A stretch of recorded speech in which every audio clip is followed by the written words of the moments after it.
재래시장에 가보면 이제 추석에 가까울수록 이제 재래시장이 바빠지고 사람들이 많이 오고 가지 않습니까? 그런데 재래시장에 어떤 물건을 파는 분들은 뭘 위해서 물건을 파는 겁니까? 궁극적으로 이윤을 남기기 위해서 물건을 파는 거죠. 손해보면서 장사하는 사람은 없을 겁니다.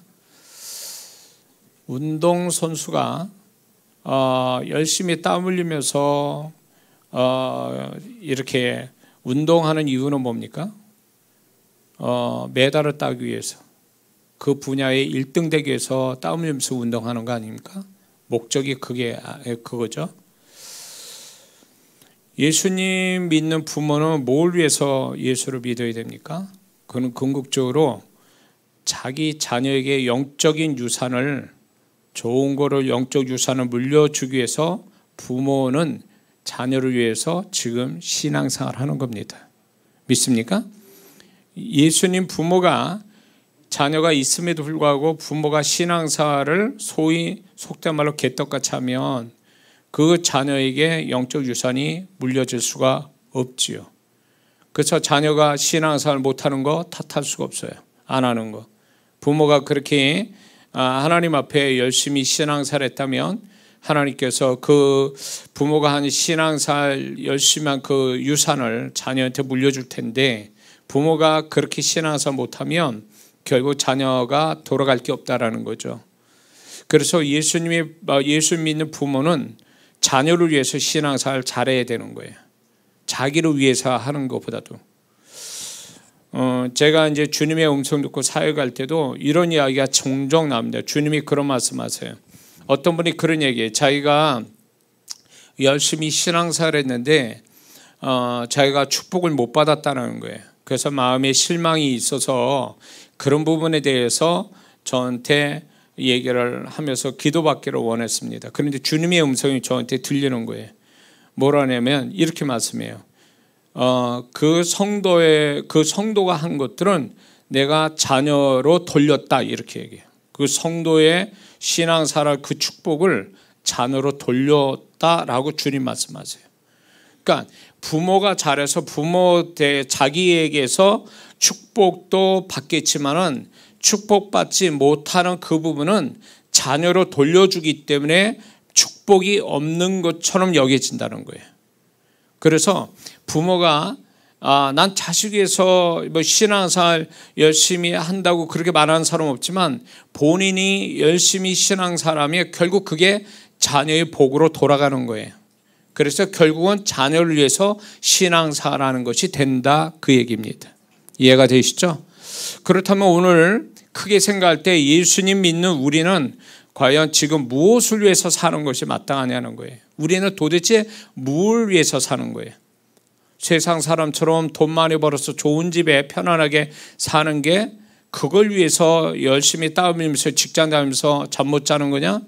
절대 그렇지 않다는 거죠. 우리는 그걸 위해서 사는 사람이 절대 아니라는 거예요. 그래서 지난주에 주님께서 마음에 어떤 감동을 주시면서 우리가 뭘 위해서 사느냐, 믿는 자는 세 가지를 위해서 살아야 된다는 걸 분명히 말씀해 주고 있습니다. 첫 번째는 믿는 자는 미래를 위해 현재를 살아야 하는 사람이라는 것입니다. 미래를 위해서 현재를 살아야 하는 사람이라는 겁니다. 세상에는 미래는 없다 해서 하루살이처럼 현재에 매달려 사는 사람들이 많습니다. 극단적으로 얘기하면 언제 감옥 갈 줄도 모른 채 죄 짓는 것을 밥 먹듯이 하는 사람들이나, 무언가 현재 중독되어서 뭔가 인생을 망치는 사람들이 현재만을 위해서 사는 거죠.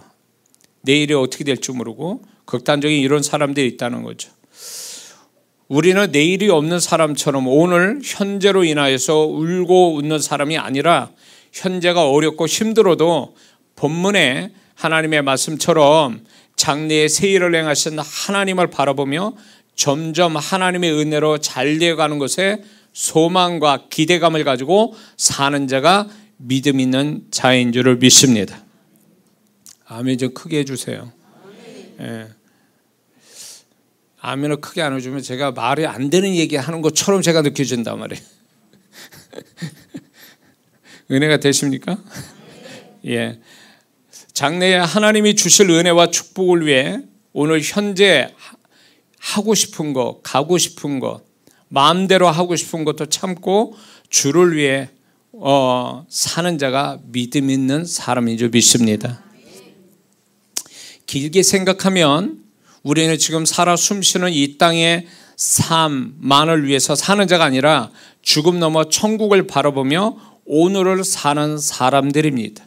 그래서 예수 믿는 사람은 길게 생각하면 천국 잘 가자고 지금 신앙생활하는 거예요. 그게 아니면 우리가 천국을 못 들어갈 사람이고 그런 사람이면 우리가 지금 신앙생활하는 게 험하다는 거죠. 우리는 지금 신앙생활하면서 어려움도 당하고 앞으로 주님 오심이 가까울수록 이제 종교적인 탄압도 생길 거고 신앙에 어떤 배신할 사람도 있겠지만 신앙을 굳건하게 지키면서 핍박받고 손해볼 사람들도 많아질 겁니다. 그거는 결국 뭘 위한 거예요? 설령 우리가 그렇게 산다 할지라도 억울하게 그렇게 신앙 때문에 그렇게 산다 해도 결국 천국을 잘 들어가기 위해서 우리는 지금 그렇게 사는 겁니다. 남들 이 시간에 주일에 TV 앞에 있고 사람 만나러 재미있는 즐거운 현장에 가는 거 누가 말깁니까? 그렇게 살 수 있어요. 그러나 우리는 이 교회 나와서 예배 드리는 이것이 뭘 의미하는 겁니까? 우리는 이런 주일날 주님 앞에 예배 드리면서 우리의 영혼을 바로 세우고 결국은 그것이 천국을 잘 들어가는 영혼을 갖자고 우리가 그런 모습 되자고 지금 교회에 나오는 거 아닙니까? 그렇기 때문에 우리는 현재를 위해서 사는 자가 아니요 미래에 더 좋은 미래를 위해서 우리는 살아가는 믿음의 사람인 줄 믿습니다. 그런데 광야 1세대 사람들 한번 생각해 보려고 합니다. 광야 1세대 사람들은 가나안이라는 가슴 벅찬 새 땅, 젖과 꿀이 흐르는 땅을 꿈꾸면서 참 재미있는 얘기입니다. 하나님이 이스라엘 백성을 젖과 꿀이 흐르는 땅, 가나안 땅으로 너희를 인도한다고 그랬거든요. 젖과 꿀이 흐르는 땅, 우유와 꿀, 그죠? 근데 놀라운 저 통계를 봤습니다. 그게 뭐냐면 세계에서 가장 꿀을 많이 생산하고 가장 많이 우유를 생산하는 나라가 이스라엘이에요. 그 말씀이 틀리지 않죠. 젖과 꿀이 흐르는 땅. 그 말씀 그대로 액면 그대로 하나님은 이스라엘 그 척박한 땅에서 우유와 꿀이 가장 많이 생산되는 나라로 이렇게 되어졌다는 게 1위라는 거예요. 그 이스라엘이. 참 하나님 말씀 그대로 가는 거죠.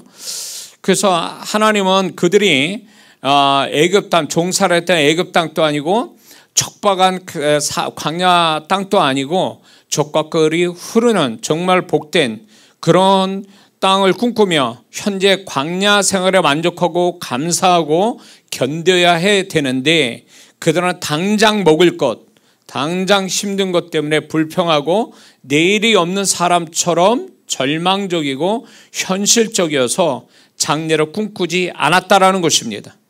그 결과가 뭡니까? 그들에게는 가나안이 없었다라는 것입니다. 그들이 말한 대로 이런 얘기했죠. 우리를 죽일 데 없어서 광야까지 여기로 와서 죽이느냐 이렇게 얘기했거든요. 근데 민수기 14장 28절의 말씀대로 내 귀에 들려진 대로 내가 행한다 이렇게 말씀했거든요. 하나님이. 그래서 그들은 광야에서 다 죽게 됐어요. 약속을 받았는데도.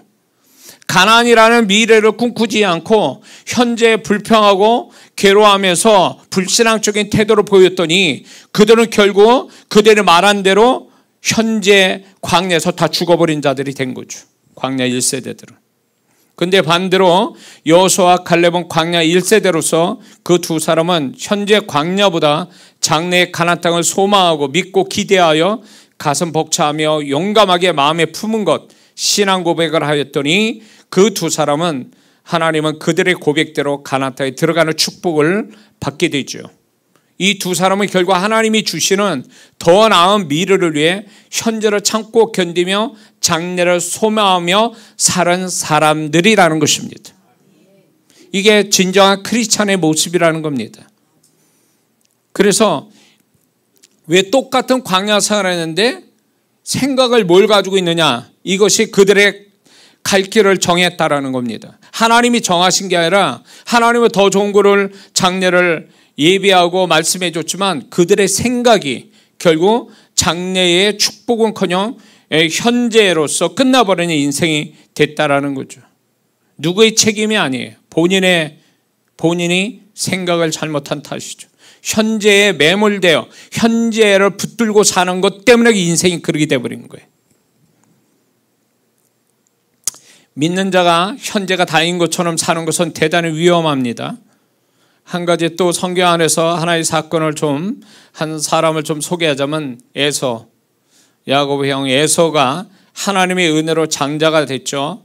장자가 돼서 장래에 자손까지 축복되는 장자권을 그는 어떻게 했습니까? 당장 배고픔 때문에 팥죽 한 그릇에 쉽게 장자권을 야고보에게 팔지요. 그것이 결정적인 그 실수가 돼서 그는 장차올 하나님이 축복의 반열에서 열애가 됩니다. 영원토록 그 후손까지. 나중에 에서는 그거를 야곱의 탓으로 돌리지만 하나님은 그것을 인정하지 않았습니다. 그러나 야곱은 좀 어떻습니까? 그는 어떤 사람입니까? 야곱은 이 사건 하나로 볼 때 야곱은 그는 현재에 사는 자가 아니요 미래를 위해 현재를 살아서 미래를 만든 사람이라는 것입니다. 미래를 위해서 장자권이라는 것이 보이지도 않는 것, 그러나 그것이 장차 자기와 자기 자손에 대한 엄청난 축복을 허가받는 것 같은 것이기 때문에 야곱은 그거 하나 얻자고 그렇게 한 거죠. 아내 하나, 자기가 원하는 아내를 얻자고 7년을 더 삼촌 라반에게 열심히 일했던 것과 똑같은.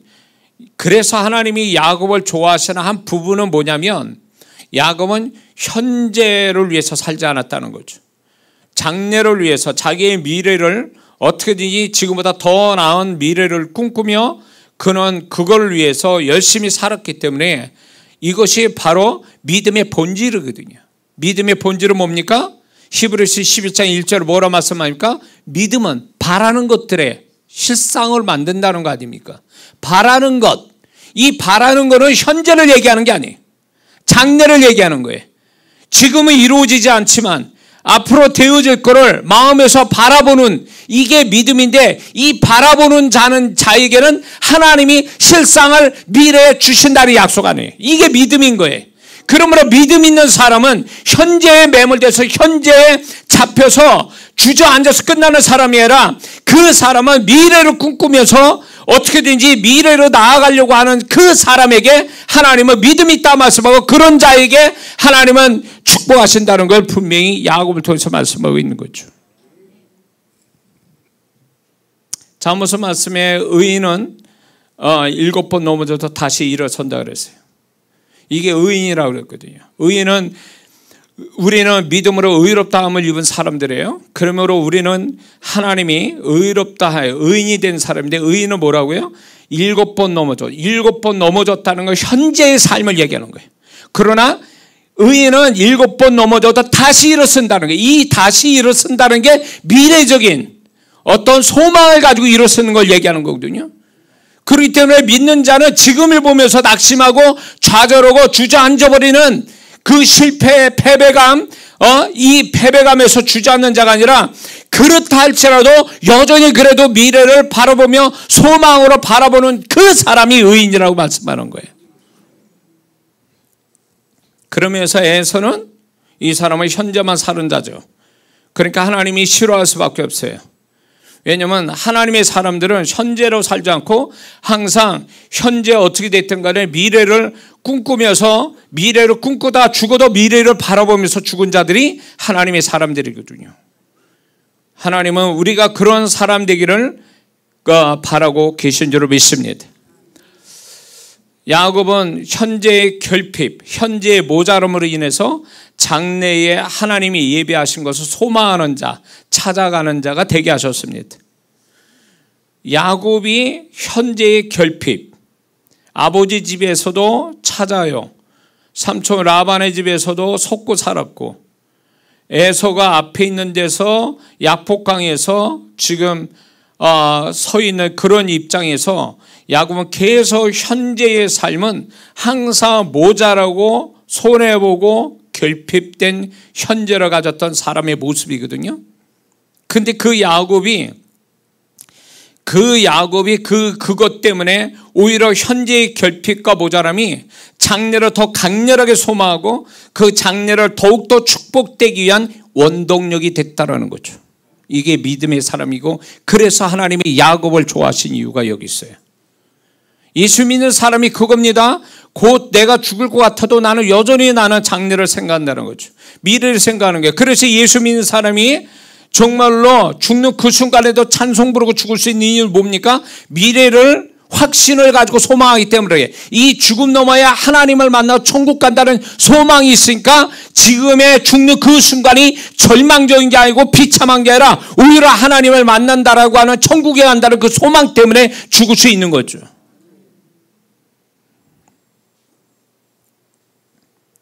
하나님은 현재가 다인 것처럼 생각하지 말고 현재의 모자람과 부족함은 미래에 찾을 수 있다라고 본문에서 말씀하는 거죠. 보라, 내가 새 일을 행하리니 이제 나타날 것이라 너희가 그걸 알지 못하느냐? 내가 정녕 현재 광야에서 없던 길과 현재 사막에서 없던 강을 만든다는 거예요. 광야와 사막이라는 건 현재의 어떤 비유적인 표현이라면, 그 길을 만들고 강을 만드는 건 미래적인 얘기예요. 근데 하나님이 그걸 그렇게 하신다는 거예요. 네가 미래를 현재보다 더 소망하고 기대하고 믿는다면 내가 너에게 이런 하나님으로 나타나겠다, 이 말씀하시는 거예요. 그러니 예수 믿는 사람이 현재에 매몰돼 가지고 현재에 막 잡혀 가지고 장래의 미래를 꿈꾸지 않는다면 이미 그 사람은 불신앙적인 사람이에요.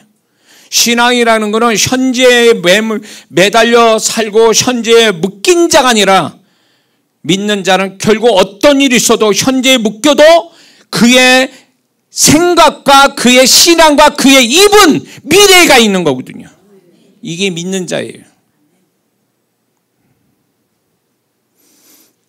하나님은 저에게 이 교회를 책임지시고 저를 맡기실 때, 저는 처음부터 아무것도 없이 이 목회를 시작했고 지금까지 이렇게 왔는데, 하나님은 지금 생각해도 제가 목회를 그렇게 오랫동안 하면서도 하나님께서 내 안에서 뭐를 이게 소멸되지 않게 했냐면, 너 지금보다 더 나은 어떤 목회적 환경, 네가 지금보다 더 나은 가치 있는 존재, 지금보다 더 나은 나의 종이 될 것이라고 하는 이 마음을 목회 초반부터 이거를 소멸시키지 않고, 이건 내가 만든 마음이 아니라 내 안에서 나는 현재를 보며 절망하고 막 그냥 고만 손 놓고 싶은 이런 게 내 인간적인 마음이었는데, 하나님은 내 마음 안에 한 구석에는 아니다, 이런 마음을 계속 넣어주시는 거예요.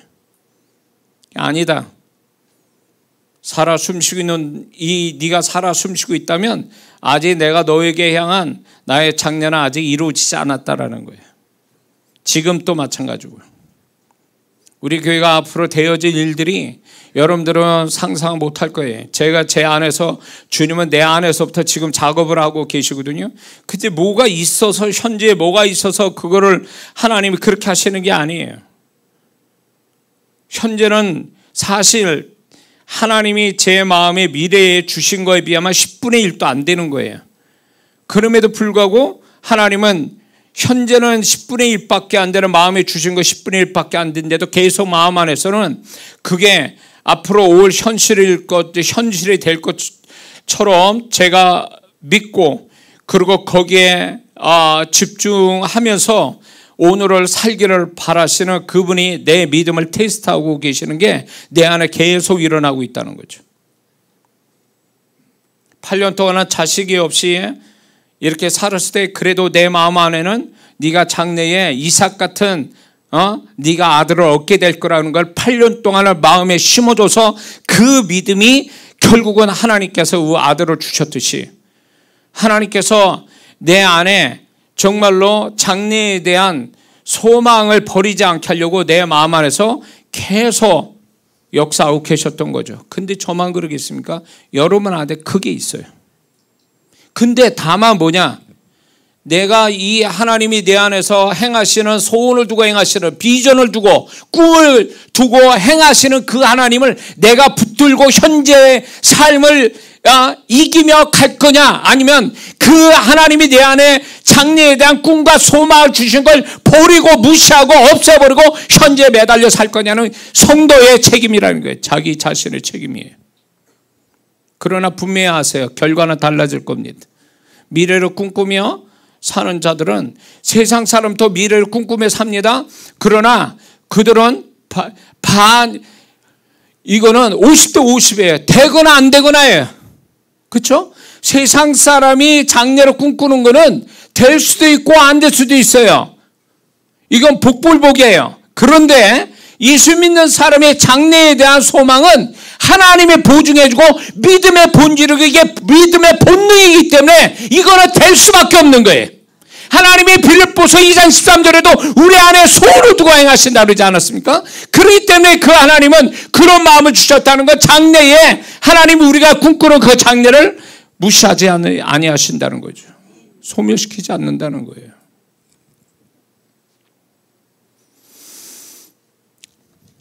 하나님을 믿는 자들을 현재 자신이 원하는 모든 것을 주시지 않고 미래에 가서 찾아가도록 남겨두신 거예요.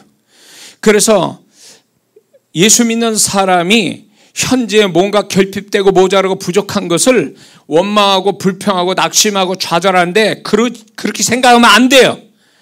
그 나머지 풍성한, 나머지 채워질 그거는 너의 장래에, 너의 미래에서 찾으라고 하나님이 현재에 모자르게 하신 거예요. 믿으십니까? 현재 모자른 거 채울 수 있는 그거는 미래에다 남겨뒀다는 거예요. 그러니 네가 미래에 가서 찾으라는 거죠. 광야 생활에 그들이 못 먹고 충분하지 못한 거를 왜 허락하신 줄 아세요? 네가 가나안 땅에서 다 찾아라는 거예요. 가나안 땅에서 다 모자란 걸 다 너희들을 갖게 될 거라는 거 아니에요. 이게 믿는 자의 삶의 모습이에요. 그래서 하나님이 이스라엘 백성들도 광야는 그저 가장 기본적인 것만 주시고 더 풍성한 것은 가나안에서 찾으시도록 하셨다는 거예요. 가나안이 어떤 곳입니까? 신명기 6장 10절 11절에 보니까 내 하나님 여호와께서 내 열조 아브라함과 이삭과 야곱을 향하여 내게 주리라 맹세하신 땅으로 너로 들어가게 하시고 네가 건축하지 아니한 크고 아름다운 성읍을 얻게 하시며 네가 채우지 아니한 아름다운 물건이 가득한 집을 얻게 하시며 네가 파지 아니하는 우물을 얻게 하시며 네가 심지 아니한 포도원과 감람나무를 얻게 하사 너로 배불리 먹게 하신다는 거예요.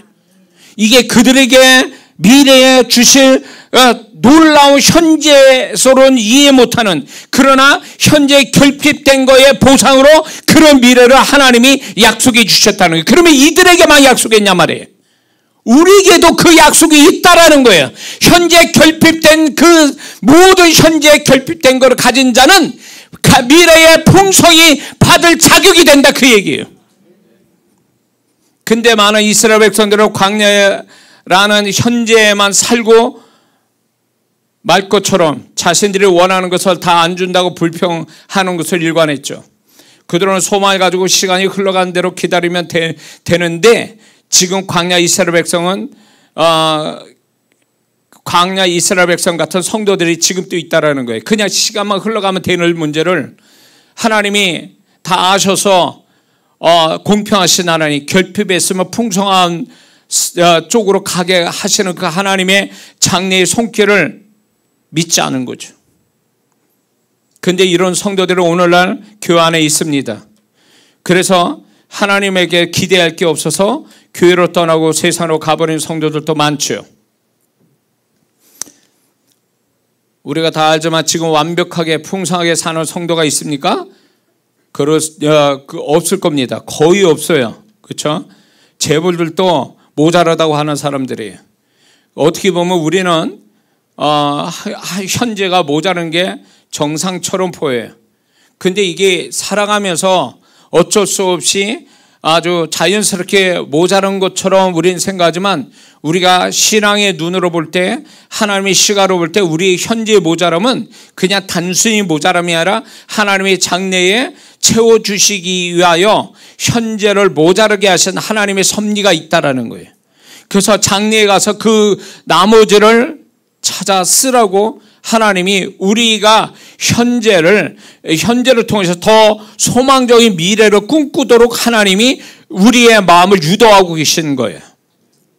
근데 그걸 깨닫지 못하고 그냥 오늘 당장 광야 1세대처럼 이거 아니면 죽을 것 같고 그래서 현재만 가지고 판단하고 현재만 가지고 불평하고 이렇게 하면은 결국 광야 1세대 짱나는 거죠. 왜 광야 1세대를 하나님이 그렇게 성경에 기록해 놓고 그들의 비극적인 끝말잇을 왜 우리한테 얘기하십니까? 우리도 그럴 수 있다라는 거예요. 그 차이가 뭡니까? 누구는 가나안 땅에 들어가고 광야 2세대는 가나안 땅 들어갔습니다. 광야 1세대에 여호수아 갈렙이 같이 들어갔습니다. 근데 왜 광야 1세대 나머지 사람들 다 광야에 죽게 된 거예요? 그들이 선택한 거예요. 그런 식으로.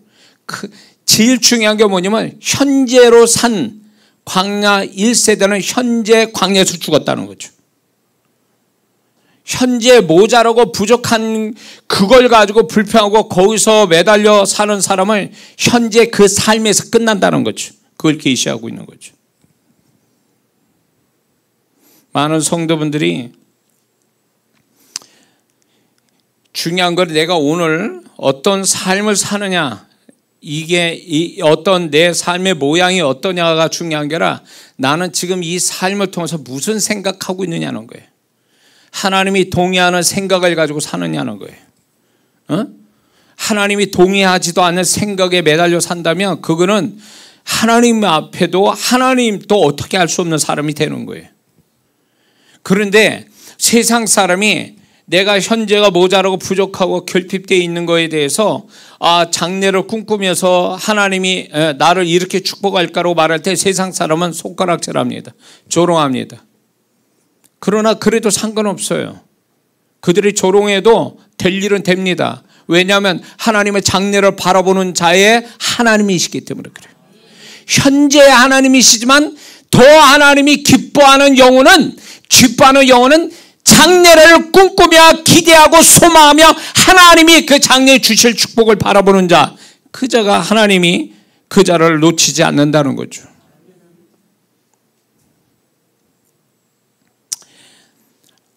하나님께서 우리 현재에 모자라게 하신 것은 장래에 주시려고 섭리하신 일이에요.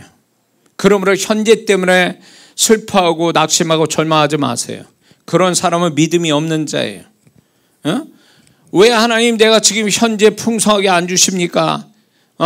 이렇게 하면서 하나님 앞에 원망한다면, 그리고 좌절하고 슬퍼하고, 그래서 교회 다녀봤자 신앙생활 해봐야 아무것도 아니라고 생각하고 교회를 떠난다면 이 사람은 광야 1세대예요. 이 사람이 얻을 건 아무것도 없어요. 그러나 지금의 결핍이 하나님이 장래에 나에게 풍성하게 주실 하나의 모습이라고 생각하고 그것을 지금 나의 믿음을 테스트하신다라는 생각을 가지고 산다면 이 사람은 반드시 그런 믿음을 가지고 산다면 그 믿음의 합격이 결국 결핍된 걸 풍성히 받는 날이 곧 올 거라는 거죠.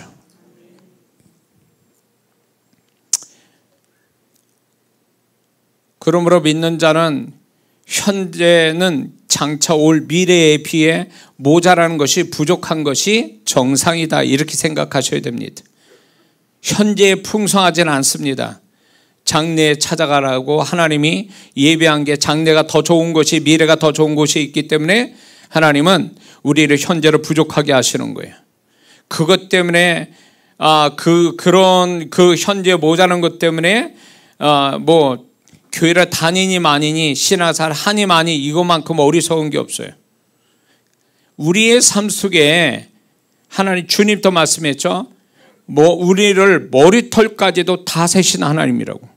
그 하나님, 그건 무슨 얘기입니까? 우리의 삶에 우연은 없어요. 어쩌다가 없어요. 저절로라는 단어가 없어요. 왜냐? 하나님이 다 그 가운데 허락하시고 섭리하시고 이끄신 데서 나오는 거예요. 그렇기 때문에 그러면 그 좋으신 하나님이 왜 나를 지금 축복되지 못하느냐 그 얘기예요. 축복되지 못하는 그것에 대해서 현재 내가 축복되지 못하는 것만 생각해서는 안 된다라는 거예요. 하나님이 아까 처음에 서두에 제가 말씀한 것처럼 왜 부모의 신앙생활 잘한 부모가 왜 자기 부모에게 축복이 안 되고 자녀로 돌아가느냐. 부모가 자식도 잘 돼야 되니까 하나님은 자식이 더 잘 되게 하기 위해서 장래의 자식이 잘 되도록 축복을 물려주고 있는데 그것처럼 하나님이 내가 지금 현재 뭔가 모자르더라도 그게 내가 잘못해서 모자란 게 아니라 장래에 더 좋은 걸 주시려고 하나님이 지나가는 과정이 있을 뿐인데 이걸 못 참는 거예요. 좋으신 하나님을 못 믿는 거예요. 그 장래까지 기다리지 못하는 거예요. 그래서 난리를 치는 거죠. 그게 불신앙의 모습인 거죠. 우리는 현재 어려워도 점점 주의 은혜로 잘 되어 가게 하시는 주의 손길을 의지하면서 감사하고 미래를 꿈꾸는 사람이 되어야 됩니다. 아무리 지금 현재가 모자라 부족할지라도 그 속에도 하나님의 은혜는 계속 흐르고 있음을 믿어야 됩니다. 그리고 더 나은 미래를 만나기 위해서 현재를 믿음으로 심는 자로서 살아가는 게 중요합니다. 지금 아무리 없어도 하나님 장래에 더 축복을 주실 줄 믿고 현재를 장래를 위해서 심는 자가 된다는 건 이건 대단한 믿음이 있는 사람이에요. 이런 믿음이 있는 사람 되기를 원하는 거죠. 아무것도 없어도 정말로 농부가 아무것도 없어도 봄에 씨 뿌릴 종자는 갖고 있거든요. 하나님은 아무리 없어도 농부가 봄에 뿌릴 씨 뿌릴 종자는 있듯이 하나님은 분명히 하나님을 위해서 이 현재를 살아가는 데 있어서 하나님을 기쁘시게 하고 장래를 더 풍성하기 위해서 심을 것을 반드시 주신다는 거죠. 그래서 믿음으로 심으면 그게 장래에 더 어려운 가운데 심었기 때문에 더 풍성한 하나님의 축복을 받게 하신다는 거죠. 주님이 저한테 그렇게 하셨어요. 가장 어려울 때 제가 가장 많이 헌신하게 하셨어요. 지금도 그렇고요. 그게 저의 개인적인 축복을 받는 비결이에요. 그분은 항상 그렇게 하셨어요. 그래서 이제 제가 그 감각이 생기니까 이제 어느 시점이 되면 장래의 어떤 축복을 위해서 하나님이 내 마음에 먼저 심는 거를 마음에 감동을 주세요. 그러면 제가 과감히 계산 없이 이렇게 하게 되면 놀라운 일들이 당장은 아니더라도 놀라운 일들을 어느 시점에 가보면 가장 제가 필요할 때 기적이 일어나요.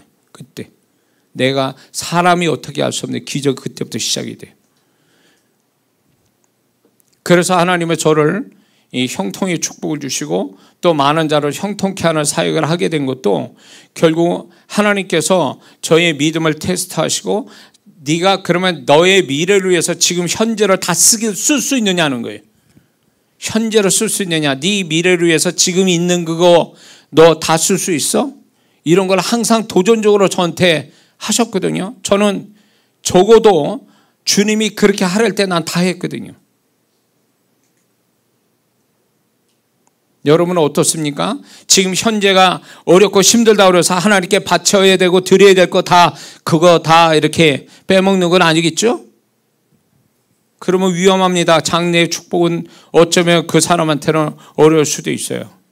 하나님이 축복 주시려고 하는 것들에 대해서 그게 현실적으로 어쩔 수 없다라고 그러면서 자꾸 하나님께 해야 될 것들을 까먹으면 이 사람은 장래의 축복이 어렵습니다. 자기 일 본다고 주일 빠져. 공과금 낼 게 없다고 11조 빼먹어. 그럼 어떻게 하자는 거예요? 미래 어떻게 하자는 거예요? 그거는 장래를 꿈꾸지 않는 사람이에요.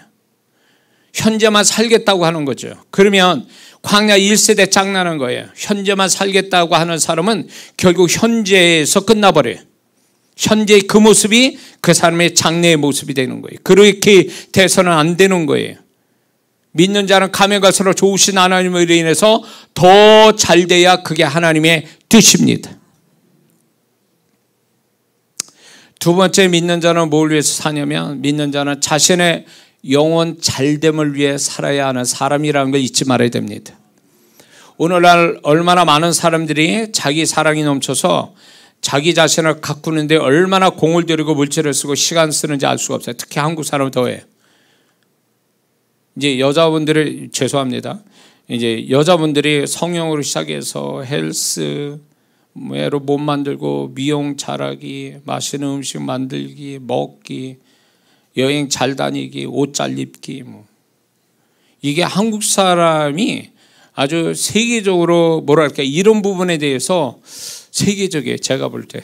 그래서 아마 한국 사람이 눈이 높아서 세계 사람들이 한국 사람한테 배우는 이유가 여기 있는 것 같아요. 근데 그거는 제가 보는 견지에서는 다 자기 사랑이에요. 자기 사랑이 강하니까 이런 일이 벌어지는 거거든요. 근데 이게 자기 사랑이 위험하다는 거죠. 자기 사랑이 결국 자기 외모로 가꾸는 데만 열심이고 자기의 마음의 즐거움과 쾌락만을 위해서 이게 자기 사랑이 되면 이거는 성경하고 하나님의 뜻하고 반대로 가는 거거든요.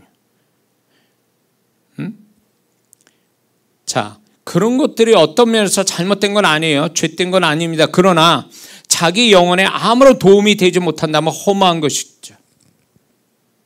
우리가 알아야 할 것이 우리는 죽지 않고 영원히 살아있는 나의 실체, 영혼이 있다라는 겁니다. 우리는 죽을 수 없는 불멸의 존재예요. 어떤 사람 그렇습니까? 죽으면 끝난다고? 없어진다고? 아니요. 모든 영혼은 죽을 수 없는 영혼을 가지고 있어요. 모든 사람은 죽지 않는 불멸의 자기 영혼을 소유하고 있다는 것을 모르는 거예요. 사단은 속입니다. 죽으면 끝나는 거라고, 흙으로 돌아와서 먼지가 되고 사라진다. 아니요. 분명히 말씀하다. 누가복음 20장 38절에 하나님은 죽은 자의 하나님이 아니요 산 자의 하나님이시라. 하나님에게는 모든 사람이 살아있느니라. 육체를 입고 살든 영혼을 가지고 살고 있든 다 살고 있다는 거예요. 그래서 마지막 순간까지 이 천년 왕국이 지나간 다음에 모든 자들이 다시 부활해서 영원한 불꽃에 들어가고 우리는 영원한 영생으로 사는 그 사건이 있단 말이에요. 계시록을 보면. 그러므로 죽지 않는 존재예요. 우리는 흙으로 언젠가는 우리가 다 몸을 다시, 우리가 죽으면 육체는 흙으로 돌아가지만 언제나 그분이 나타나서 우리에게 첫째 부활을 일으키는데 우리는 몸을 입고 예수님처럼 영과 육이 결합된 예수님 같은 신령한 몸을 갖게 하신다라는 거예요. 그러므로 우리 믿는 자는요 결코 죽을 수 없는 존재예요.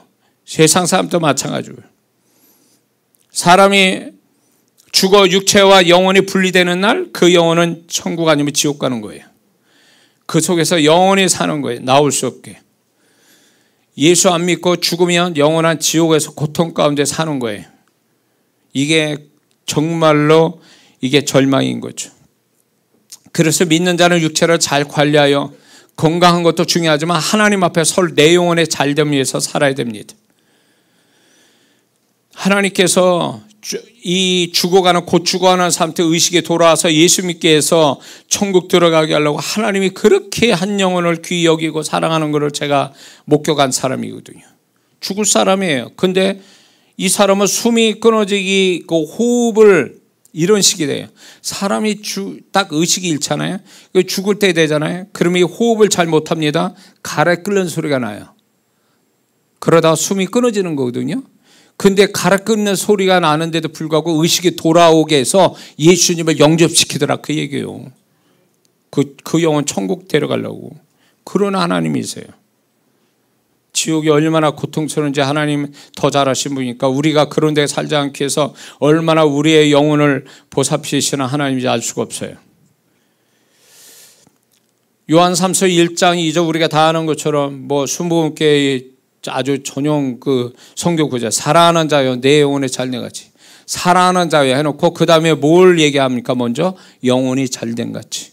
우리가 영혼이 잘 돼야 그게 모든 내 육체나 내 삶이 잘 되는 시작점이 된다는 거예요. 근데 라우디가 교인들을 자기 영혼을 돌보지 않아 영혼 상태가 엉망이 된 사람들을 얘기합니다. 주님이 직접 말씀하죠. 그들은 결국은 자기 영혼의 잘됨을 위해서 신앙생활한 게 아니라 자기 몸뚱이 생활만을 위해서 산 겁니다. 그래서 그것이 결국 어리석은 모습을 가지고 있다는 것을 그들의 영혼에 잘못된 것을 얘기하고 있는 거죠. 내가 말하기를 나 부자라 부유하여 부족함이 없다나 네 공고한 것과 가난한 것. 이거는 결국 무슨 말을 얘기하냐면 이들이 이 뜻의 본래의 원뜻은 그거예요. 전쟁으로 약탈되고 파괴당해서 비참하고 남은 것이 없는 상태. 이게 공고하고 가난한 거거든요. 가난한 것. 이거는 영적 무지함, 영적 빈털터를 의미하는 겁니다. 눈먼 것, 분별력이 없는 걸 얘기하는 거예요. 벌거벗은 것, 부끄러움과 수치의 모습을 얘기합니다. 벌거벗었다는 건 뭐예요? 입을 옷이 없다는 얘기예요. 구원받으면 흰옷을 입어야 되는데 세마포를 입어야 되는데 벌거벗었다는 건 그거조차도 없다는 거예요. 그럼 결국 뭐예요? 교회 안에 구원받지 못할 자들이 있다는 얘기예요. 이들이 구원을 받았어도 그래도 그들의 영혼의 상태는 엉망인 것은 그 영혼 스스로가 망한 것이 아니라 그들이 그리스도인답지 못한 마음과 삶의 행위가 자신의 영혼을 만지고 있었다라는 것입니다.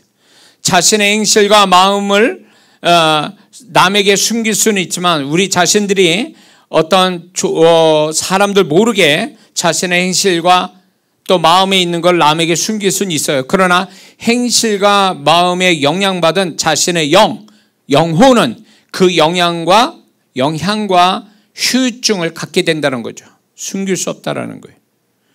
우리 영혼의 상태는 우리의 행실과 마음 상태의 결정판으로 나타나게 되어 있습니다. 자기의 삶에 대해서는 그렇게 신경 쓰면서 자기 영혼에 대해서는 무감각하고 모르고 있었던 거죠. 라우디게아 교인들은. 근데 오늘날에도 그렇다라는 거예요. 이 결과는 뭡니까? 주님은 책망만 하시고 결국 영혼의 갈 길이 그들을 위태하게 됐다는 것입니다. 그래도 주님이 책망할 정도가 되면 그래도 어느 정도는 기회가 있는 거죠. 근데 이들이 정말로 위태롭고 절망적인 상태, 그나마 주님이 진날에서 책망이라 했으니까 다행이라는 거죠. 제가 사역을 하다 보면 그 사람의 혼과 그 사람의 영이 다른 거를 너무 많이 봅니다. 차이가 많이 생겨요. 요번에 이제 그 하늘 가족교회 가서도 사역이 될 것 같은데 자기 겉모습이 아무리 멀쩡해도 그 사람 영혼을 보면 그 사람 혼하고 완전히 다른 게 많아요. 그리고 그 영의 소리 들어보면 더 심각해. 저는 이걸 보면서 왜 이 지경으로 만들지 이 사람? 그러면 제가 그 영의 소리를 듣습니다. 영의 소리, 그 영은요, 그 안 좋은 영의 소리를 내면 이미 절망적인 거예요. 그 영혼 상태가 잘못됐다는 거 벌써. 영이 그 정도 말할 정도면 영의 상태가 안 좋으면 냄새도 납니다. 그 영의 냄새가.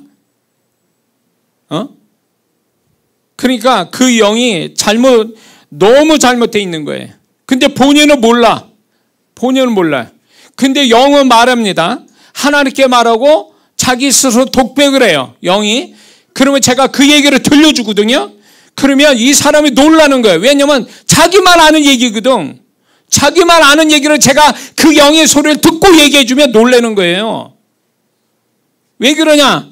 이 사람은 자기가 어떤 행실을 갖거나 어떤 마음을 갖고 있거나 마음 상태라든가 어떤 말을 하는 것들이 그냥 거기서 다 소멸되고 없어진 줄 알고 있어요. 근데 그 영에 다 입력이 되어 있더라 그 얘기예요.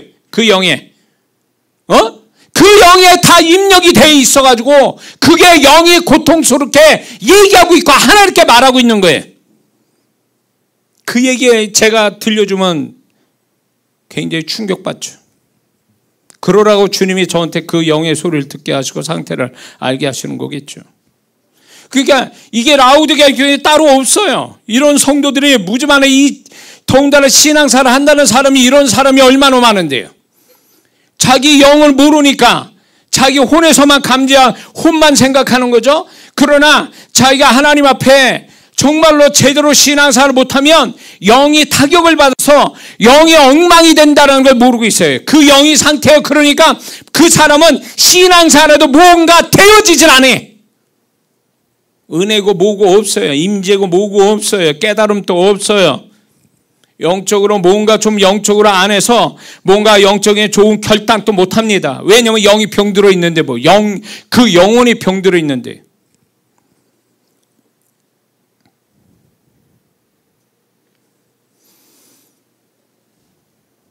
이거는 없는 얘기하는 게 아니에요. 지금 라우디게아 교인들에게 뭘 얘기한 거예요? 그 사람은 혼에 얘기한 거예요?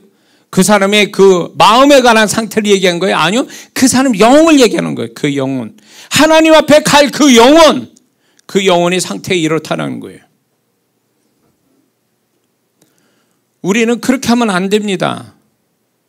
그러면 자기 영혼의 상태를 알려면 어떻게 해야 되느냐? 자기 행실과 계속되는 마음 상태, 그리고 자기가 말하는 것들을 잘 보고 들어보세요. 그게 계속되고 있다면 그 사람의 영의 상태가 그렇다는 걸 알 수가 있어요. 알게 해주는 방법은 그거예요. 그리고 영적 행위를 가질 때 태도, 만약에 기도하거나 예배드리거나 찬송 부르거나 봉사할 때 그때 나타나는 그 태도, 자기 태도를 한번 살펴봐요. 힘들다, 귀찮다, 좀 지루하다, 하기 싫다, 이게 별거 아닌데, 와닿지 않는데 내가 왜 하는지 모르겠어. 그 사람은 그 사람의 영혼 상태예요. 그게 왜 하나님을 기쁘시게 하고 자기가 축복받는 그 영적 행위가 왜 이런 생각을 해야 되고 왜 이런 말을 하죠? 그게 자기 영혼의 상태가 잘못되어 있으니까 이런 소리 하는 거예요.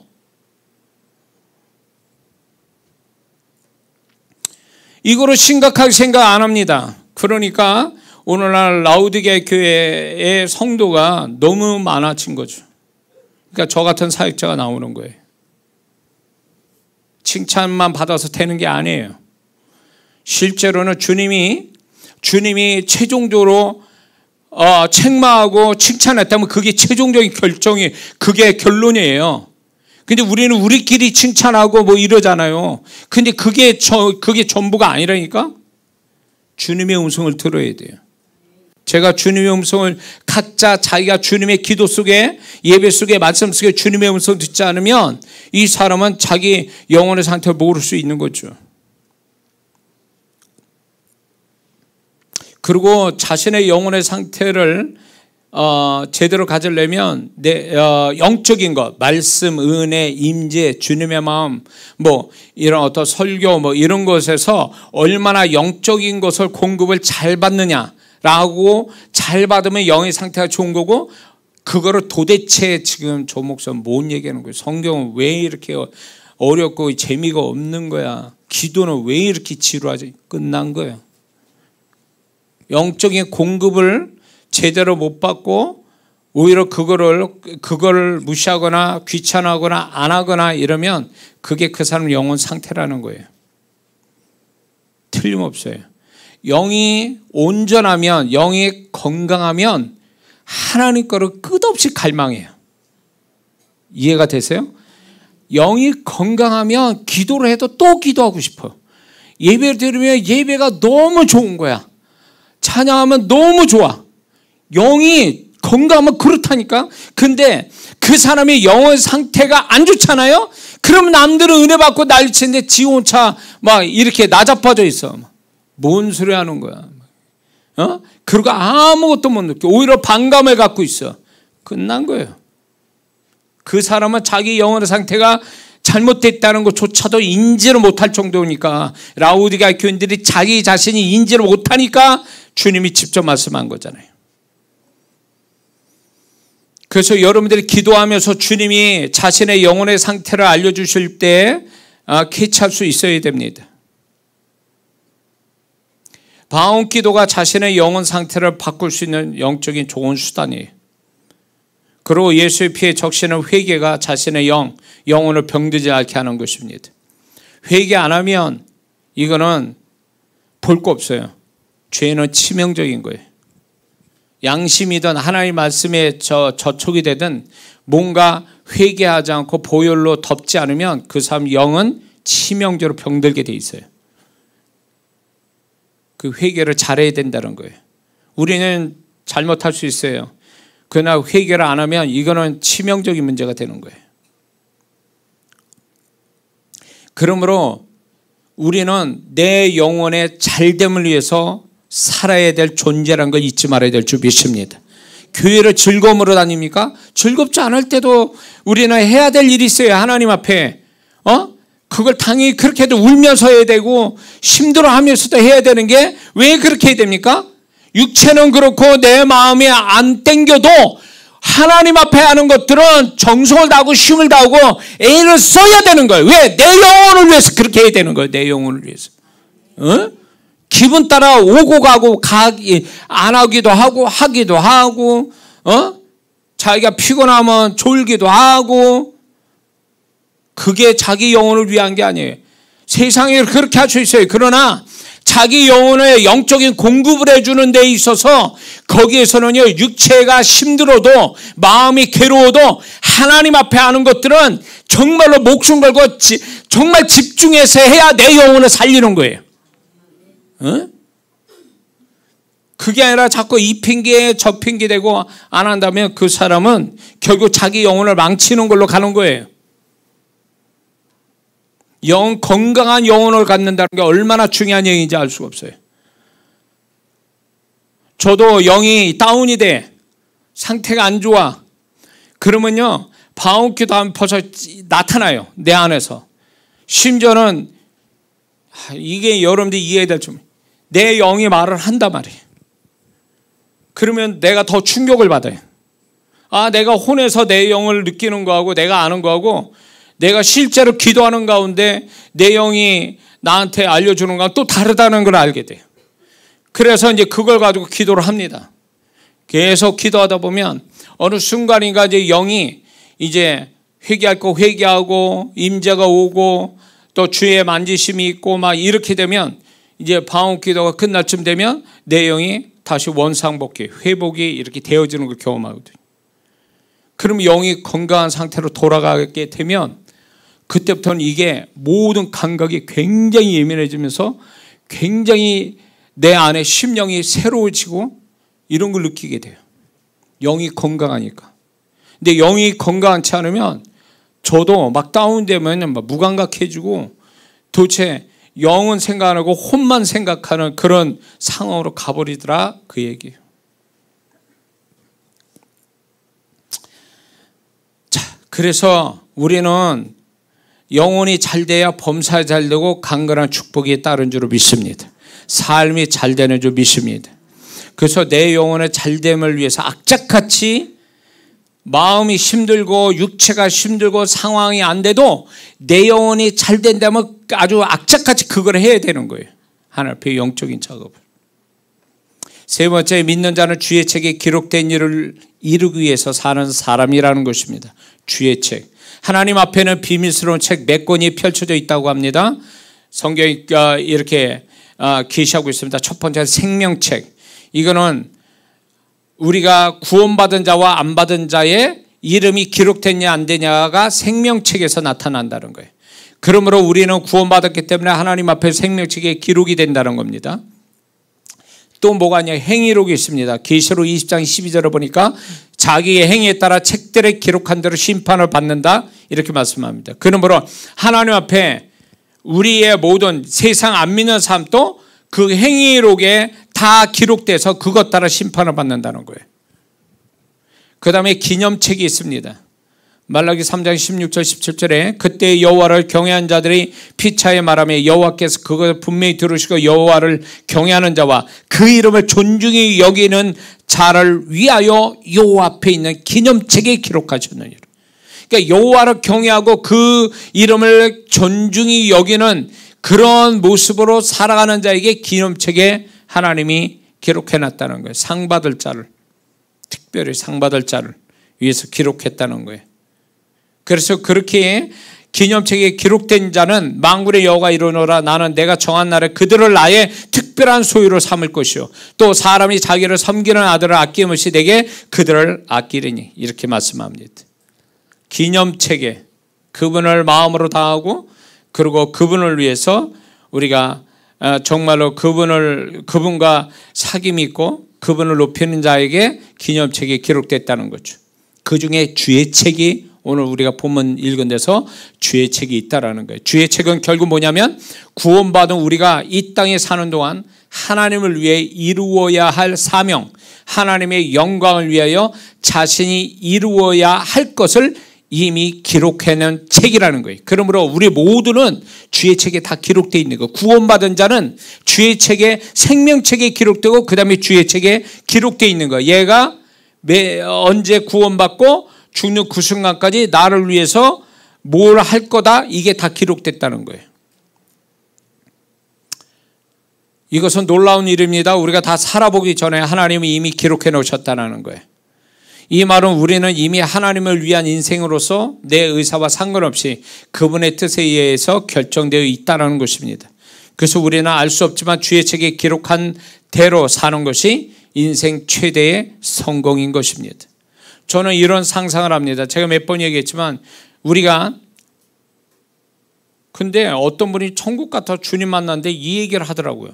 저는 그냥 예화처럼 그냥 상상해서 얘기한 건데 진짜 천국 갔다 온 분이 또 이 얘기를 해서 이게 틀리지는 않구나 생각됩니다. 뭐냐면 이 사람이 주님 만났는데 자기를 어느 방에 들어가서 스크린이 2개가 있다는 거예요.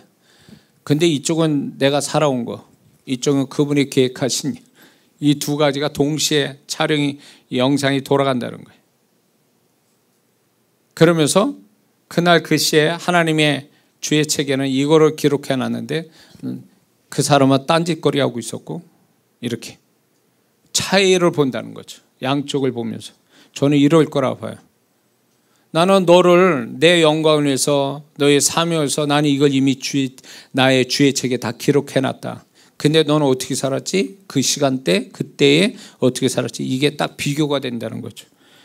그러면 엄청 부끄러울 거라는 생각이 듭니다. 저만 그러겠습니까? 어쩌면 여러분들도 그럴 겁니다. 그러므로 우리가 살아가면서 주의 책에 무엇이 기록되어 있는지를 모른다면 우리는 이걸 통해서 우리가 좀 살펴볼 필요가 있어요. 그거는 빌립보서 2장 13절에 하나님이 우리 안에 소원, 비전, 꿈을 주셨는데 그것이 주의 책에 기록된 것을 계시하는 거다라는 생각이 듭니다. 그래서 또 이런 게 있습니다. 기도하는 가운데 계시의 영이 임하셔서 계시의 마음을 주셔서 주님이 나를 어떻게 하기를 원하시는구나 이런 거를 알게 하시기도 한다는 것입니다. 그리고 성령께서 우리는 잘 몰라도 성령께서 그 주의 책에 기록된 그 사람, 그 일, 그 사건을 만나게 하려고 우리를 이끌어 가신다는 거죠. 인도하신다는 거죠. 그래서 나를 위해서 나 잘 먹고 잘 살려고 하는 게 아니라 하나님을 위해서 뭔가 할 수 있는 어떤 여건, 할 수 있는 어떤 상황, 할 수 있는 어떤 사건, 할 수 있는 어떤 일 이런 것들로 하나님이 인도하신다는 거죠. 그럴 때 그 일을 행할 때 하나님이 영광 받으시고 그게 주의 책에 기록된 대로 사는 거고 그런 자에게는 하나님의 반드시 축복이 따를 수밖에 없는 거죠. 우리는 막 사는 인생이 아니에요. 잘 먹고 잘 살기 위해서 열심히 돈 벌고 잘 먹고 잘 사는 걸로 인생 잘 사는 게 아니라고. 우리는 그걸 위해서 사는 인생이 아니라고요. 우리는 살아 숨쉬게 하는 이유는 그분이 아직도 나를 통해서 영광을 받으실 일이 있고 그분이 또한 나를 통해서 이루실 일들이 있고 우리는 그거를 해야 되는 어떤 시간, 어떤 기회를 갖게 하시려고 나를 호흡하게 하신다는 걸 잊지 말아야 됩니다.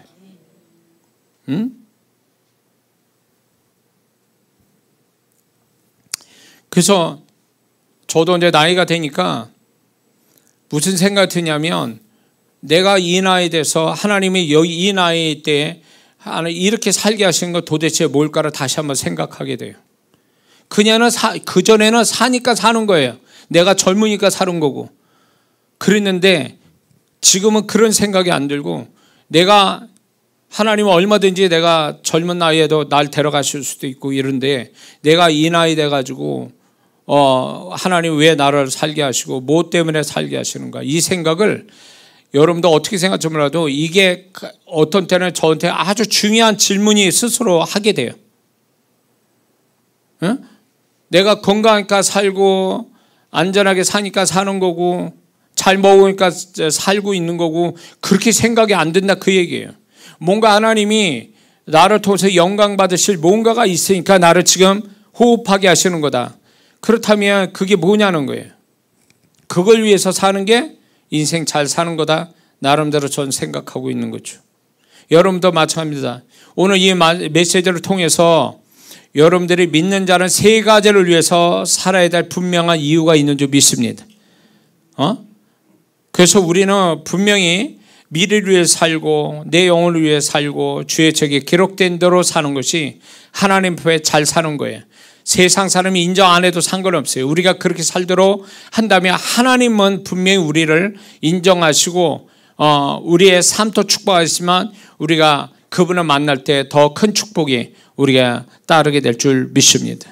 그래서 우리는 이 세 가지 위해 살기를 우리는 결심하는 귀한 시간이 되시기를 주의 이름으로 축원합니다. 기도합니다.